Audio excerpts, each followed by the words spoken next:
I And it's doubt Ren he's and watching. Well, good Stimpy. morning, everybody. Happy Wednesday. Good morning. We're hoping. I was just saying the right meow. No, Matt was saying right meow. Maybe Cat will be watching, but maybe it's too early for her. He's got to do his commute and stuff. But yeah, good morning, Yeah. everybody. Happy. Was it Wednesday? Yeah, Wednesday, Happy December Wednesday. 11th. Indeed. Oh, well, GME did not explode last night, but we'll get to that. But I've got other things to talk about GME later in the show. That was a fun. We did the Triumphant show last night. I really enjoyed being there at the beginning in person and then later in spirit. I arrived in Chicago. It's driven to Chicago and then start helping unloading everything and getting. Oh yeah, it is. You're cutting out again, Tracker, like pretty badly. But it is CPI day, huh? And I think CPI just came out, and we can see some reaction with the SPY here. So it is going up a little bit, and Bitcoin actually is going up a little bit too. And we can see, yeah, it's like 98,793 with SPY going up. We can see that it started to lose the conversion line a little bit yesterday, but pre-market it's getting it back. So we can see that the QQQ is also going up pre-market too. So maybe this CPI stuff is good for markets, but the markets were already bullish anyway. So no matter what, I think it's just irrelevant what that CPI is. People love to pay attention to data points, but in the grand scheme of things, I do not think it matters. And IWM, it's going back up to resistance now. The 239.81 is going to be your daily resistance for IWM. So we'll see if it can bust through that this week and get closer and closer to all-time highs. Tracker, did we lose you or? No, I'm still here. I'm trying to do something cool. I think it'll be cool. But you were cutting out really badly, so I just jumped in. But yeah, I guess do you have it, the CPI read? I don't. No, I don't really. even have it, but yeah, I don't really care. But yes, happy CPI day. It looks like the markets like it so far, but the markets were always bullish, so it doesn't matter. But let's. The consumer price index. If I don't break up too badly here, you could just cut me over again. But it's smoke and mirrors, folks. The CPI is completely manipulated by the Labor Statistics Bureau of Labor Statistics. You know what I'm saying? It's just it's a dog and pony show. It doesn't really mean anything. Yeah, that is correct. And what is going on here? Yeah, I just wanted to look at Bitcoin real quick on the 4 hour. To be honest, I want to look at Bitcoin on the 4 hour chart just to see what really happened to recent price. So what's happening right now on Bitcoin 4 hour, it's actually reclaiming inside the cloud. It's reclaiming almost the top of the cloud, and it's going towards the resistance of my angles and arcs up here. So it's not free and clear yet to break out, but if it can get back above 99.5, then it has a potential to go break out back towards 102 again. But this is a big resistance zone. Uh-oh. I heard myself. I'm joining the show. If you put me in, I've got an audio that's from my phone, so hopefully this phone audio is better. Oh, okay. Yeah.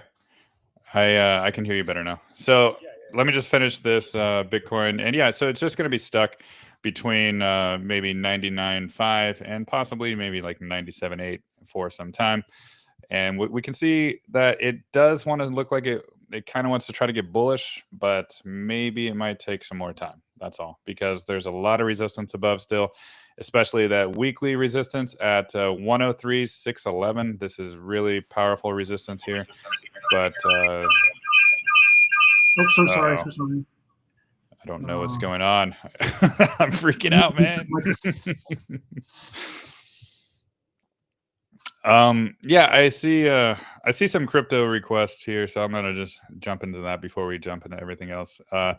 Somebody wants to see ADS, so we'll take a look at this alchemy. And what happened is it back tested the 786 perfectly just now, recently this week. So perfect breakout, perfect back test already. So the next step is to get above the 42.81, and then that's all-time highs after that. And if it breaks all-time highs, I think it could get to $1, maybe $1.20 fairly quickly after that. So this is looking like a very bullish chart, very, very bullish crypto chart here. So, all right. Are you alive there, Tracker? Oh no. Anyways, okay, guys, we'll just jump into Tesla real quick, and we'll see what Tesla is looking like. And put my microphone in the show. Yeah, but yeah, I keep hearing myself in the background, so I don't know what's going on. I can't hear you at all, Tracker. If you're speaking, I can't hear you at all. But yeah, we're gonna do Tesla, and so I can't hear you at all, Tracker. I don't know what's going. Your audio is way worse than when it was before. Yeah, try putting my the one that's just audio. Try putting it on, and I'm gonna turn the mic off on my laptop, and so we won't get the feedback. Okay. Yeah, I'll just do Tesla while you try to figure that out, and we can see that it's really approaching all-time highs, and 414.50, that is the previous all-time high, and it's getting there close to pre-market 409. So the question is, will it break into all-time highs this week, or will it not? So we do not know. We're gonna have to wait till Friday. But this could be some resistance right here, guys. So don't just be all euphoric and be like, yes, buy, because we don't know if it's going to break the first time. So we do need to be cautious here at resistance, or at least I do. And possibly I do have TSLL, so I might be trimming some near the 414. We'll see. Just to see if I can try to trade it and buy back a little bit lower. But I'm not selling any Tesla position at all, because that is for the big gains in the future, way up there. So very bullish chart, just waiting to break all-time highs. All right, Tracker, did you fix your audio? Maybe not. Okay. Tracker?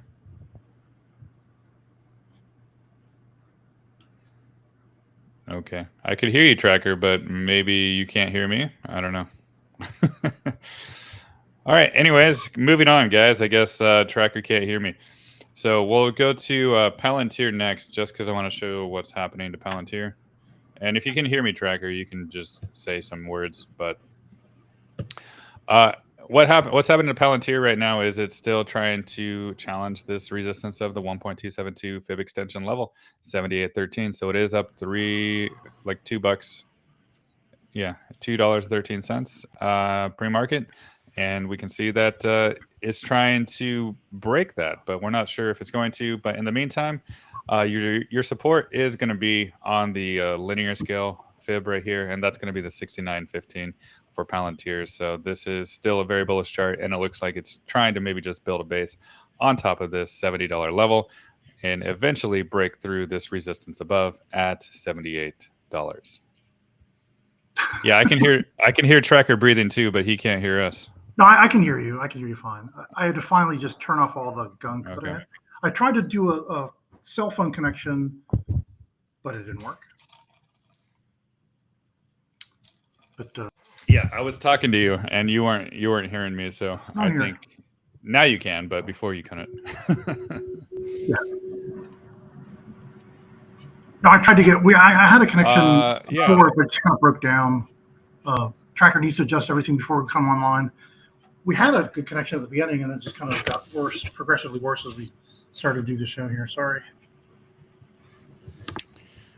Well, the best time to figure something out is when you're live. So there we go. That's our motto. Wait, I can't figure this out yet. I gotta wait till I'm live, guys. Then there we go. Okay, continue, please. No, I'm done with my Tesla Palantir. If you got some charts to share, I can. I could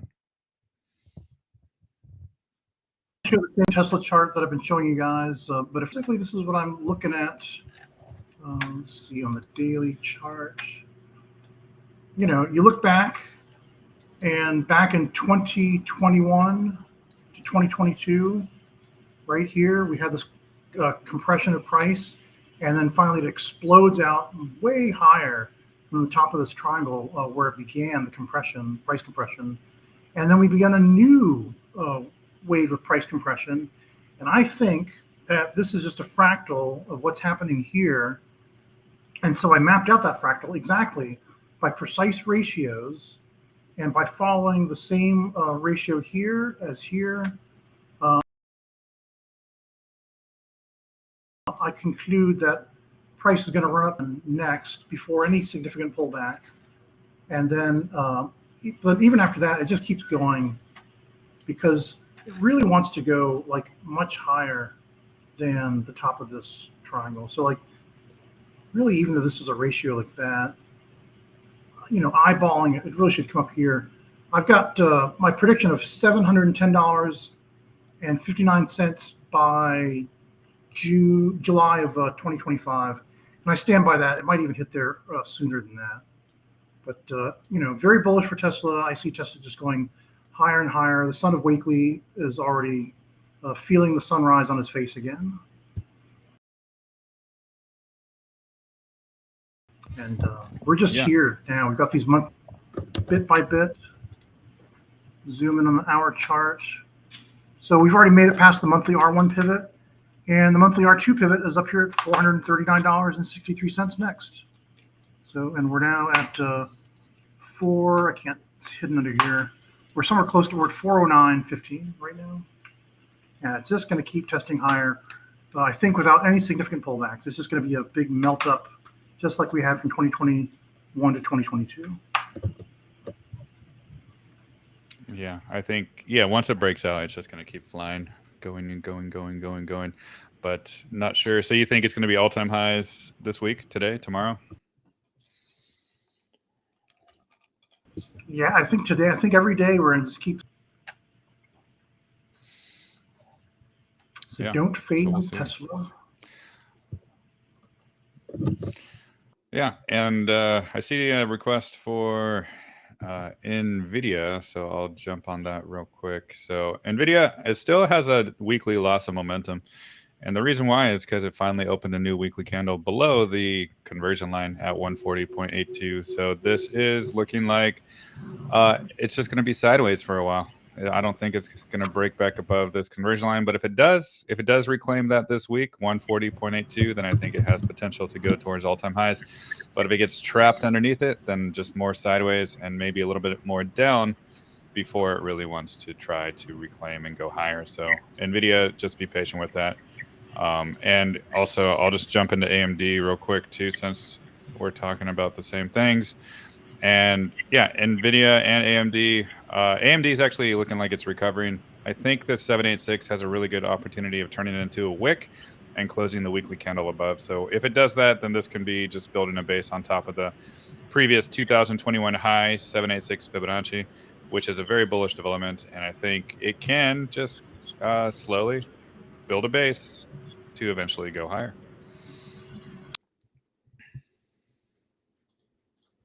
Yep, and without even switching over, I could just tell you my next price target is $182. So it won't get there in a straight line, but it's working on it, and that's where I see it going next. 182.63. And then AMD, I think I redid my chart on AMD recently. Oops, don't do that. My next target for AMD is almost $300, $298.84. Yeah. I think AMD is bottoming. NVIDIA is cooling off still. So it's just got to be patient for both of them for the short time being. Let's see what else we got in the works. Oh, APTV. Let's see. I see that request here. Aptiva. Yeah, let me just do my Aptiva. So I see this weekly chart, and when I see a weekly chart like this, I immediately turn to another chart. But but with that but with that being said, it does have a possibility to be forming a bottom here if it can get back above this support zone right here. So 58.91, this was the previous low here back in December 2018, and it did wick below that before. So if it can reclaim 58.91, then maybe it has a possibility to try to trend up a little bit. But yeah, if I see a chart like this that's just in like a perpetual downtrend from 2021 and it's not even attempting to make any higher highs, I just immediately flip the charts to Tesla or something else that looks a lot more bullish.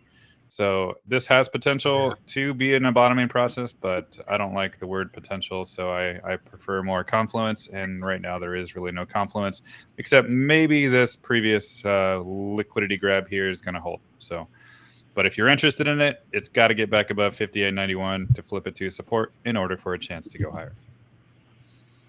All right, I just whipped up an HON Honeywell chart out of nowhere because I can do it. I have that power. So after the 2021 or the pandemic low here was sort of a reset for all markets. Like everyone kept waiting for the Great Depression to come, the 100-year cycle Great Depression. That was it. The whole world stopped for a little bit and then immediately began a V-shaped recovery. So that's why we just think it's going to go. We're going into the new golden age of AI. So Honeywell so far has made a 61.8% extension. It looks like it's got a good wick on there, so it could be coming back down already. Normally, I would look for this to come down to the 23.6% fib. But let me tell you, it's possible it only comes down as low as 208.05, in which case it would bump all these up. So let me just say, first, if you're really interested in Honeywell, take this screenshot where the wave 5 ends at the 223.6% fib extension here at 440. It could do this instead. Just move all these up one fib.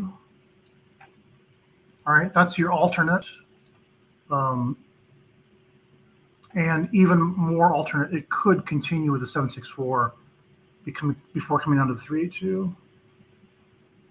You can just ask me again, Honeywell, next week, and we'll see where it's at. So this is pretty much my Honeywell chart right now that I just came up with for you live here on the show. Yeah, Honeywell's bullish. It's just stuck under some resistance from the previous highs a while back. So once it breaks that, I think it can go. Next, I'm going to do a Rocket Lab.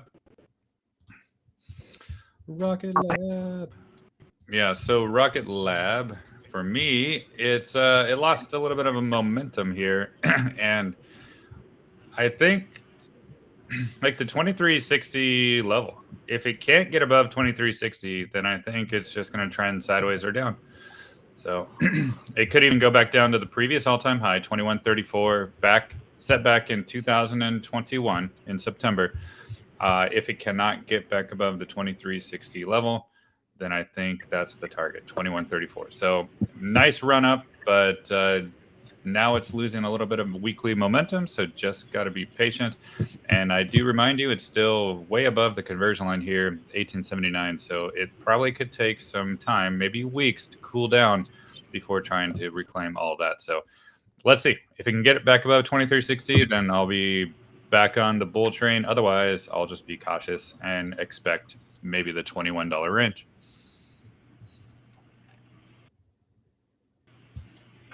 All right, Matt. I want to show.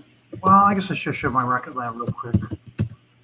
In counterpoint to that, I can see I break up every time I load up a new chart because my bandwidth is restricted somehow. And just I want to answer Jason T's question. When are you guys going to do a paid subscription on Discord? Sure. Well, I already have a Telegram.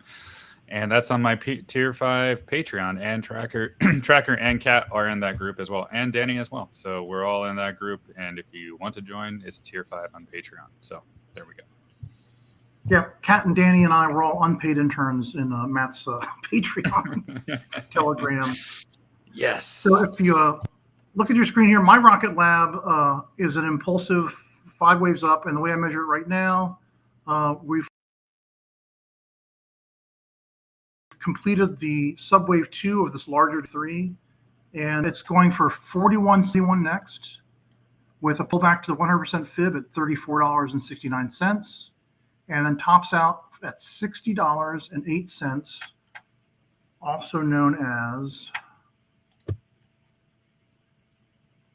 about 163%, 164% higher from where we are right now, or where we closed yesterday, rather. And that is my Rocket Lab. And I want to talk about GameStop, as I teased early in the show. Just give me a second. Because I know every time I reload the page, it cuts me off. All right, so I want to show you this first. GameStop has about $4.5 billion in current assets in cash and cash equivalents. $4.5 billion as of November. Equivalents that could include cryptocurrency. And right here, I want to point out, make it bigger. There is a new rule that came into effect from the Financial Accounting Standards Board. All U.S. companies will be required to disclose their Bitcoin holdings on their balance sheets by December 15th. This mandates from the Financial Accounting Standards Board, which has established new accounting rules for crypto assets, requiring them to be measured at fair value. So that means if they decided to buy a whole bunch of Bitcoin, if they did a Michael Saylor and bought on the dip, we're going to find out about it before or by the end of the day Sunday. And then the Monday market's going to open Monday, and we're going to find out who all the people are who've got Bitcoin and other cryptos on their books. And so that could be a catalyst for all sorts of craziness next week, just to let you know, including GameStop, which did not. Let's see, I'm going to change timescales. So, nope. So I'm trying to get the pre-market action here from last night. I'm sorry, the after hours action. So after they really wicked up right here to $31, then and before then it like tested the bottom, and Matt's got a cool chart he's going to show you in a second, and wicked up to $31 back down here, and now it's just kind of following this this moving average 75 line, and we're kind of below it on the 4-hour chart right now. But I did draw this.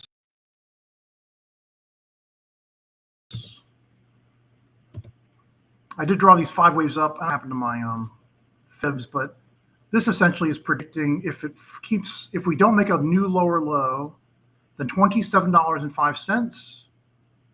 Hang on a second. Oh, we did make a new low. Never mind. Wait, let me just push this over here. Technically, if I put this right here, all right, if we don't make a new lower low than 26.82, then the price should be heading for $39.42. It just until next week to get there. And back to you, Matt. Do you want to do your GME chart for everybody? Yeah, I'll do the GME 4-hour, and let's see what's going on. How was that? Was that pretty clear, or did you like lose a bunch of what I said? No, that was clear. Yeah. Okay, great. I think it's coming out every time I change charts. When I load charts, that's when I'm getting the hit, the packet loss. I got you. All right, yeah, so here's my 4-hour GME chart, and we can see that this blue angle has been in play ever since way back here in September. And I've been showing this chart a lot on X, and just to let everybody know that the earnings only went back up to the blue angle, so that just proves how accurate these angles are. And we can see that it's basically stuck right in between the orange and the blue. And also, when you put on the 4-hour Ichimoku cloud, it has a loss of momentum. It's underneath the cloud, underneath the baseline conversion line. So we can clearly see that it's probably not ready to break out just yet. So it was what was once above the cloud for a while here is now below.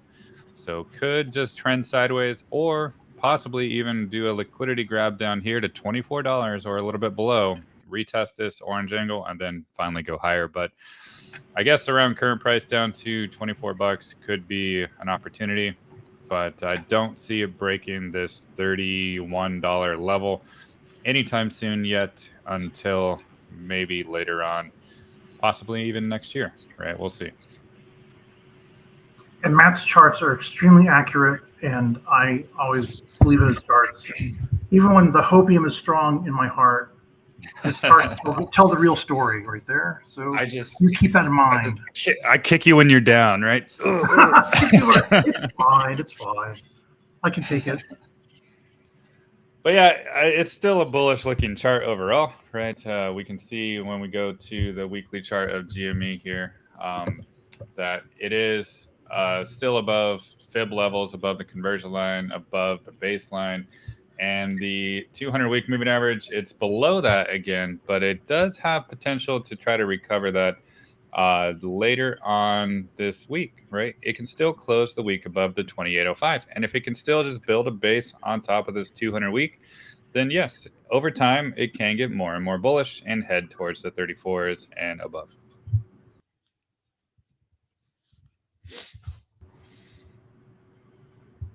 I won't go back to it again, but I'll just say my next target is the larger macro target is $71 for GME. So it's supposed to go up to 71, that sells back off to 50, then it goes over 100 if that doesn't fail at 50. So okay. I'm still looking for a big move up, and Kat did a special. Did he publish that? I mean, I know originally he did it for your Patreon, but did he ever release that to the public? His GME and I'm not sure. If he did, you guys got to search through his Tiger. You got to search through his YouTube channel if he did do it. I saw that video on Matt's Patreon, and I immediately bought TIGR and GME like that morning. And Tiger has just ripped up ever since. And I'm just waiting for GME to do the same. Well, I'm getting ready to show XRP because DNW was saying he heard on Spaces last night that the XRP chart looks like shit. Well, what time were these people having that Spaces? Was it when it was like below $2 and they were panicking and freaking out, or was it like when it was recovering back in 220 or the 230 zone?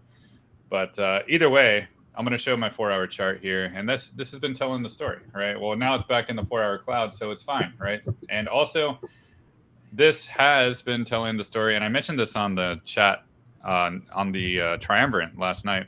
I showed this exact chart showing that these arcs right here, it was a previous resistance, so all it did is get a liquidity grab right back down to that previous resistance, flip to support, V bottom out of there, and now it recovered the 220.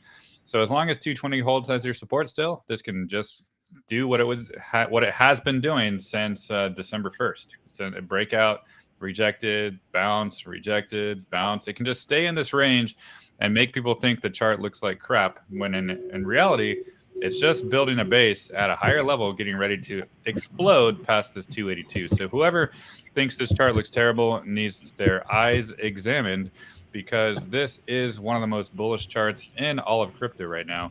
And I think it has even the potential to flip the Bitcoin market cap to the #1 spot. So. All right, and I do this a little bit of breaking news only because Yard of Bricks mentioned in the chat, MicroStrategy is on the list for NASDAQ rebalancing. And so I wanted to read the NASDAQ 100 shakeup is coming.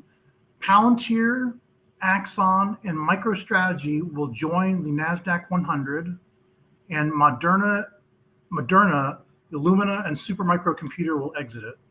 So that is bullish, because all these other funds now have to rebalance. They'll be selling off Moderna, Aluminum, and Supermicro shares of Palantir, Axon, and MicroStrategy to go into their funds. So that's all the funds that are basically following the NASDAQ 100 are going to have to follow along and buy all those stocks. So really nice for those. And then someone was asking what about EOS. So I've got my EOS here. This is the go ahead. Yeah, my current degree chart is basically you can take a screenshot. $9.33 eventually is $4.39 for the 764, back to $3.23 and so on. You can just take a screenshot. All the prices and the Fibonacci levels are on the right here. But possibly, I keep wanting to pull this over. It's gonna until they subwave 2. I can't be sure. It sure feels like it wants to happen sooner than this. So don't, my charts don't really predict. I try when I can, but they don't particularly. I can know the price really well, but I can't know the timing.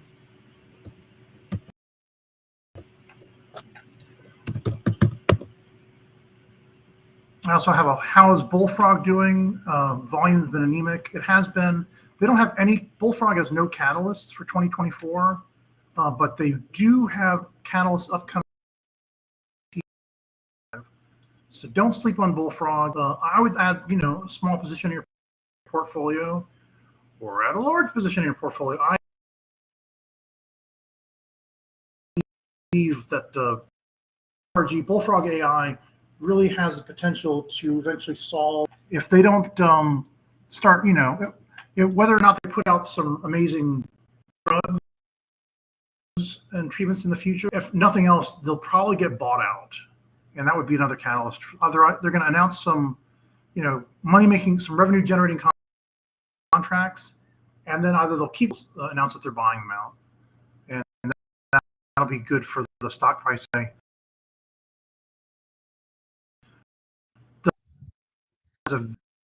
Whenever the stock comes into demand, the price just skyrockets because there just aren't that many shares to go around.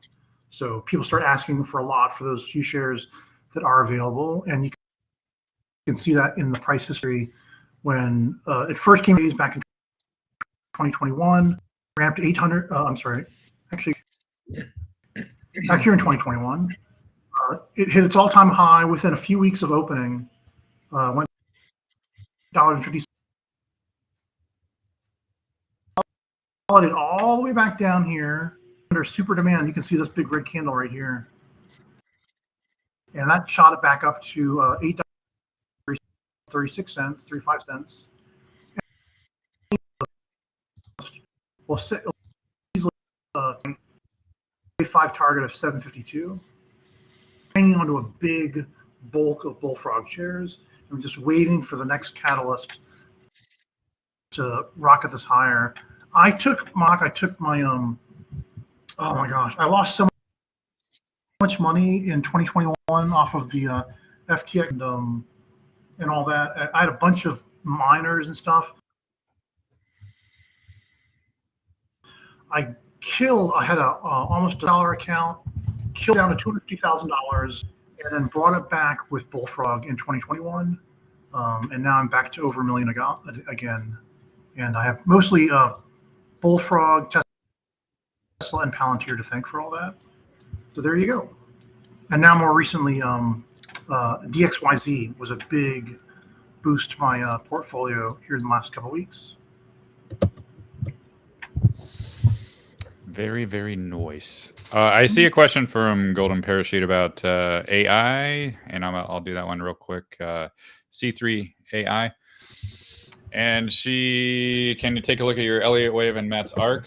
So I have mine up here, and all that really happened for C3 AI is it got rejected by this 50% level from the all-time high to the low, and now it's going in a range, right? And the range is between the angle here at 34.40, 34.30 maybe, or it can just wick below to the 33s as well. But this is the range, so it can just do this for maybe some time, come down, up, until it's really ready to break out. So that's what I'm looking at. But this chart is becoming more and more bullish, and we did get a higher high from here with this candle close right there. So this is a positive development. So it might just need to back test some levels before trying to go higher. So my target price could be around the $34 range. My C3AI. And what about your Elliott wave? Yeah, for C3AI, I haven't done a fiction yet, but I do have, just from the all-time high, to retrace would take it to $76.53, back down to 51, and then to 117.53.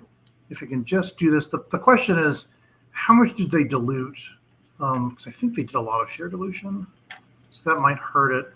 Maybe I should do a. Can you do go ahead and do another stock, and I'm going to.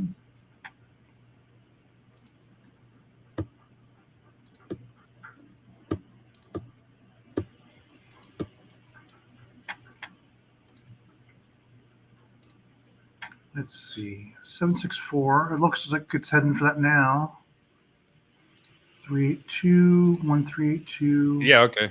I have mine up now too. So 2382. Okay, actually, I've already finished it. Yeah, you finished it. Okay, I'll go back to you.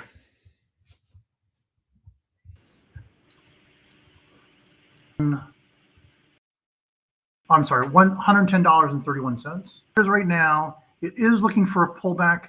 Typically, I would look for a pullback to $33.52. Though it might like to stay around $38.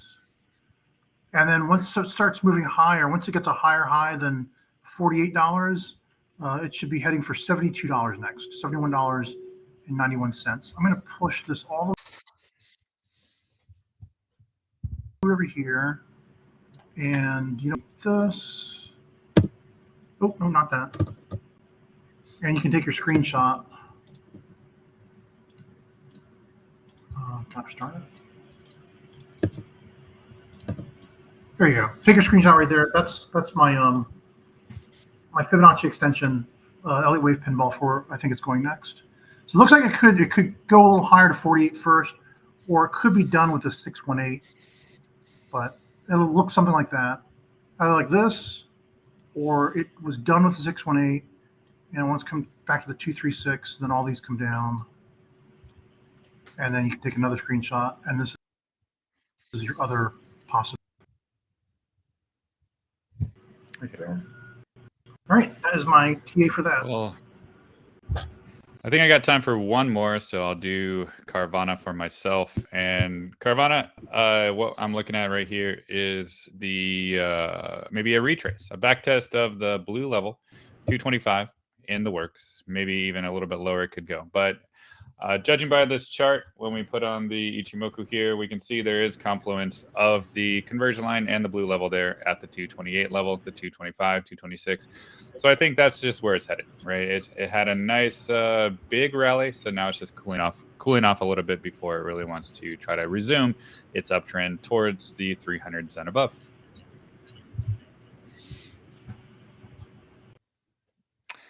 And Tracker, do you have one last one you want to go over? Yeah, let's do something nice for somebody here. Oh my gosh, I don't know what to. Let's look at DXYZ. Stuff is really happening. That's a great stock.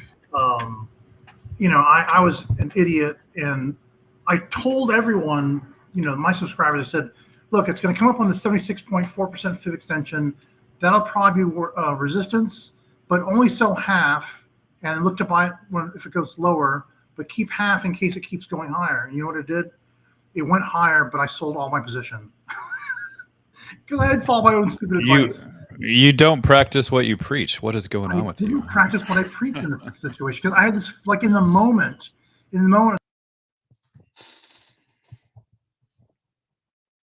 I put money. I got a really nice. I think I made $80,000 from here to here, and then I could have made another $80,000. But the bird in hand, I guess, better than the two in the bush. Is that what they say? Anyway, it's already finished its wave 4 pullback. I think it's done at $50.91, or and it's already into its 5th wave move now. So it's going to easily get to $114.54 eventually.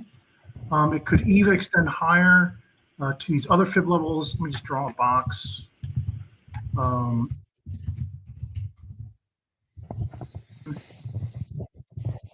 We're down here at $65.80. So you're looking at a gain of somewhere between 74% higher and 97% higher. So I like DXYZ. It already had a pretty long wave 2. So this wave 4, I don't think it has to come back and do any more support testing. I think it could just keep running just like Tesla. Because, of course, DXYZ is SpaceX. Their big claim to fame is a large holding in SpaceX. And so as test features improve, so go Tesla and SpaceX. And that's my DXYZ and my tip for the day. Not financial advice, but I like this stuff. Very good. I'm a buyer. Well, with that said, it's been fun. So I got to go do my morning private live stream now. So thank you all for joining. Yes, and the tracker cat and Matt love the triumvirate of love. Comments from Dan. All right, you guys have a great day. Good luck out there. Be safe and make it home alive. Yeah. All right, guys. Have a good one. Thank you.